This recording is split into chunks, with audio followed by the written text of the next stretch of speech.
Look, it's the same old, same old. That they're intentionally misleading Canadians. It's not just the Ford government. You know, whether it's Andrew Scheer, they're sending out flyers to constituents, the residents, not talking about the climate action incentive rebate.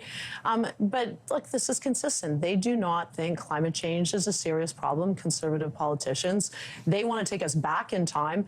What did Premier Ford do? The first thing he did was cut a whole bunch of programs that were helping schools, hospitals, businesses save money to be more energy efficient. They've cut money for flooding. We are seeing flooding. I live in the National Capital Region. I mean, people are still dealing with flooding.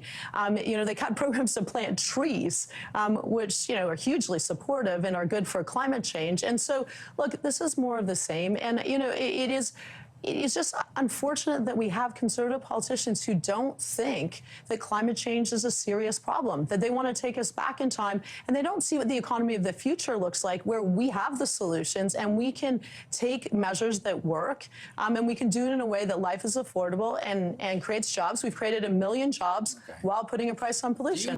Well, what's misleading is why the Minister of the Environment, Catherine McKenna, isn't talking about what the price of this tax is going to be. But our ad just uses the numbers from our own independent officers who identified that $648 a year was what it was going to cost families by 2022. And you know, that doesn't include all the costs we've talked about: added cost to hospitals, added cost to universities, added cost to a lot of other individuals. But if she wants to, you know, talk about transparency, the Liberal government should be talking about what the true cost of this tax has to be.